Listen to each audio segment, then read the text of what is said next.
Hello everyone, I am Nishit Saini.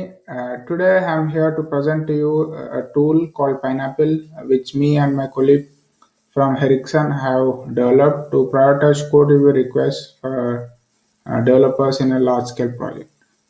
So, why do we need a tool to prioritize code review requests? So, the main reason could be there may be large number of open requests, which as a developer one has to review in a daily basis, and he or she may not know which ones to review first. The important reviews may be stacked to the bottom, or there may be many reasons for that to happen. So, what would be the consequences of that? One, the review time would be longer than usual, and it it leads to slowing down of the development speed. And it may also be the case that the changes have been reviewed by the peers, and it's a waste of resource on already reviewed requests. So why there has been many studies which have addressed this issue before, but why you need to have interest in this presentation.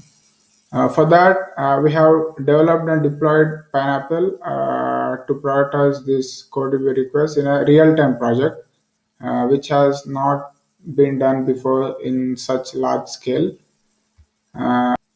We have evaluated our approach by getting the feedback from the users. We took uncertainty aspect of a code review request into consideration as well, because it might not be the same for all the change requests to automate the stuff. We try to predict the probability of a given change review request, whether it's going to be merged or abandoned with the help of the historical data which we collected. So the research questions which we formulated were one, to identify the factors that help in prioritizing the code review request in an efficient way. The other one is to, once we develop the tool, to measure the predictive performance of the tool, how well does the tool perform, and the last RQ is how feasible and useful is the Pineapple once deployed in the large scale environment. Uh, as a solution for all these questions, we have developed our tool called Pineapple, and this is the overall structure of the tool. The tool mainly consists of five microservices: ETL, core, ML, recommender, and frontend. The ETL connects with Gerrit, which is the version control system, and gets the data from it from all the repositories available. And core acts as an communication between all the microservices and helps in transfer of the data. We use a Bayesian network as our machine learning model, and we store the Bayesian network in the form of a pickle file in our ML, which is the machine learning microservice, and that pickle file is loaded by the prioritizer, which prioritizes the review request. We have deployed Pineapple to over 200 developers in a large Ericsson project.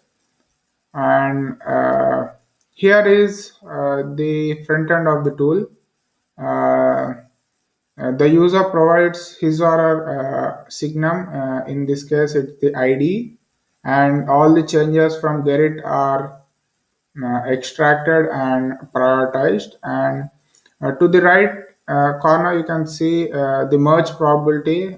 It's the probability of that particular change being merged. It's calculated considering many factors in the Bayesian network. For example, the automated tests done in Jenkins, or the existing peer reviews, which if someone has already reviewed it, and the size, the age of the change. So many factors are considered to calculate the merge probability.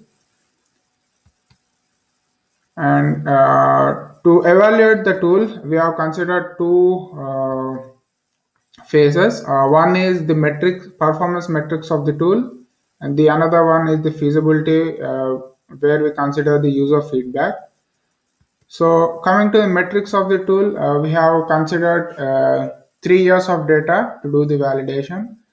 Here, as you can see, we have used root mean square error and mean absolute error as our evaluation metrics instead of the commonly used accuracy or precision. The reason behind that is this is not a classification problem, as we are not trying to predict whether it's going to be merged or abandoned. Here we are trying to find the probability, and to know the potential of the tool, we need to know how close is our prediction to the actual result. So that's the reason we have considered these metrics. And Pineapple has performed well in both the scores, as the RMSE was around 0.21 and MA was around 0.15. The value closer to zero means the model performs well, and in this case, as you can see, Pineapple performed well in both the metrics. And coming to the feasibility of the tool, we have considered 26 developers who have given the feedback after using the tool. The first one was whether Pineapple was easy to use and understand, and as you can see, around 95% of the developers who have used the tool think that's the case. The next question was whether Pineapple helped inexperienced reviewers to prioritize the review requests. 47% of the developers were strongly agreeing, and 26% were neutral, which is on the positive side of the spectrum. And coming to the reducing of lead time, more than 50% of the developers were agreeing, and around 26% were neutral. So even this showcases the Pineapple was efficient in reducing the lead time of the review request. And coming to the last question, if the prioritizations done by Pineapple are reliable, and 60% of the developers were positive and 18% were neutral. So this shows that Pineapple was feasible enough, and developers were positive with respect the results the tool has produced. So with that, we can conclude that overall Pineapple has been perceived as accurate and useful from the feedback provided by the developers who have used the tool. Even we had a second evaluation after a long-term usage of about 3 to 4 months, and even after that, when we asked some of the developers who have been using the tool for the specified amount of time, they were satisfied and happy with the results. Coming to the future work of the tool, more additional improvements and benefits can be done to the Pineapple tool, and it could be integrated with the existing version control systems which we have. Yeah, and hope you like the presentation, and thank you for sticking around, and I hope you have liked the presentation. Have a nice day. Hello again. Here I am with Riccardo. So you heard the video from Nishrit, the other co-author, and Riccardo is here to answer your question. I don't take more time. So I will start with the question from Leandro. If you, Riccardo, could please clarify which input feature are used within for the Bayesian network, please. Yeah, thanks for the question. So basically, the features we use in the Bayesian network itself are the size of a change, the outcome of the automated tests that are associated with that specific change, because here we have continuous integration pipeline associated with our development environment, and then we use the outcome of those automated tests to also understand whether a given change is good to be reviewed, let's say. Then the status of a change as well that's considered, and then the number of patches or revisions that a given change has had. Because, for example, if a change is in its first version, or a change has multiple patches that the developer has added, then that can, let's say, impact the probability that a given change will be merged or not at the end of the day. And then finally, we also consider age. And then here is a balance, because let's say if we have a change that's very new, there is a natural, let's say, maturation of a given change. So perhaps it's not best to jump into a change that was added, let's say, now. At the same time, if there is a change that's there for forever, that may indicate that that change has something, and probably that change will not be merged at all into the master branch of the project. So so those are the factors of the Bayesian network.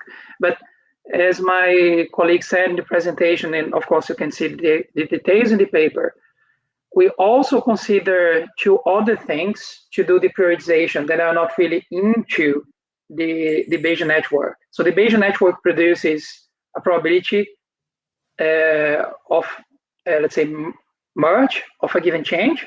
So how high is the probability that this change will be merged based on the factors that I mentioned.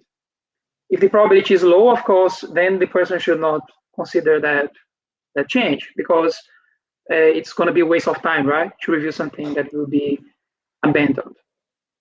But it's based on the interviews we conducted in Ericsson, we identified it's not only really those, let's say, more code-related factors that are important.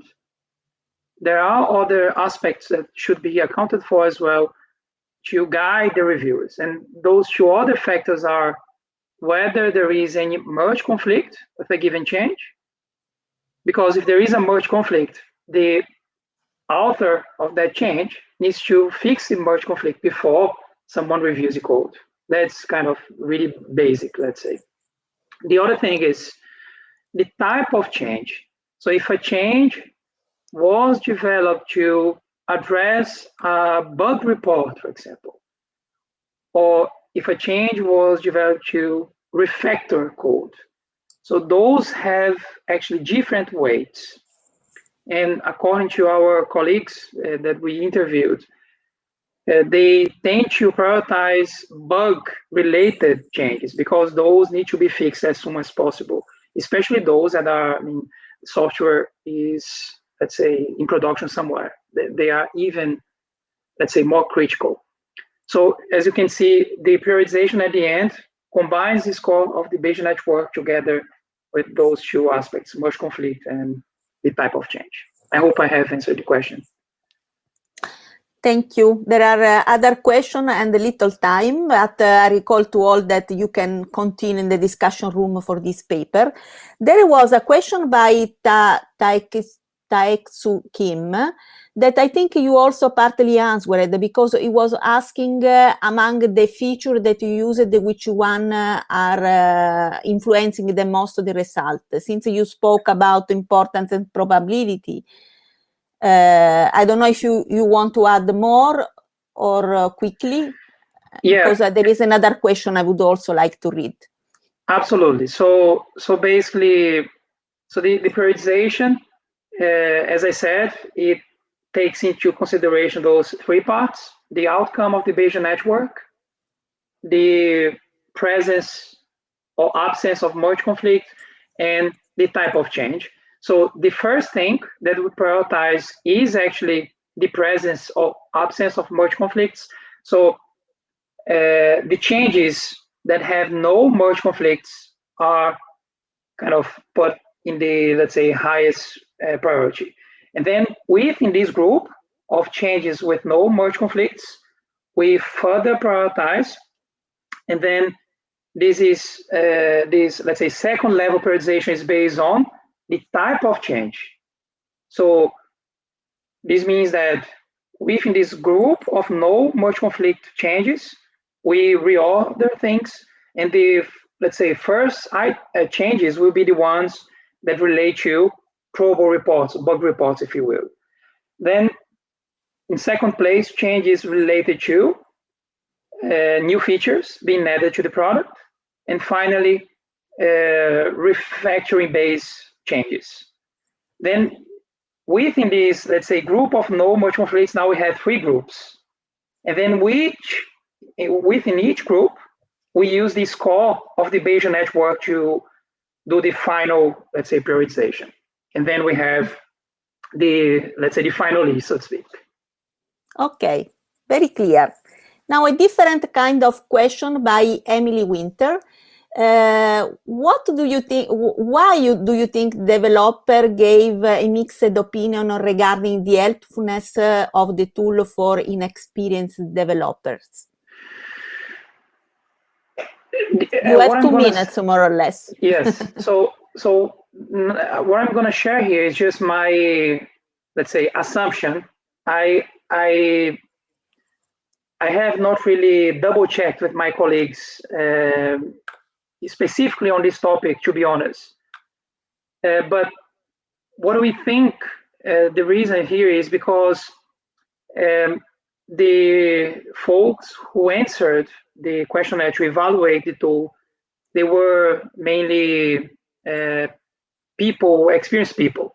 Then they didn't feel comfortable to answer about this question because they were not really, let's say, newcomers benefiting of the tool for this specific purpose. So that's the reason that most of the answers were neutral. So they prefer to pretty much say, I prefer not to comment, something like that, let's say, when they answer neutral. So that's my assumption, because we didn't really cover, let's say, enough people in that specific, let's say, sample of the population of potential users of the tool. Okay. So I see more questions coming. Maybe in 1 minute you could try to answer Samuel that asked if what is the reason why you choose Bayesian network and if you considered also other machine learning techniques. Yeah. So basically, the reason we went for Bayesian network is because Bayesian networks are known to, to handle uncertainty in a very good way. So we actually compared the outcome of the Bayesian network with, let's say, all the traditional machine learning based approaches. Then you can check that in the paper, and then the performance of the Bayesian network was better. And then that was the reason we use it as the, let's say, the base for the tool. Okay. I don't like that while we talk, the connection stops. So we have 20 seconds. I just want to say thank you. And Thanks thank you all the audience for the question. And please go to the discussion room and join, because there are other comments and questions for you. Yeah, Bye. thanks a lot. Take care. Bye. Bye-bye. Bye. Bye.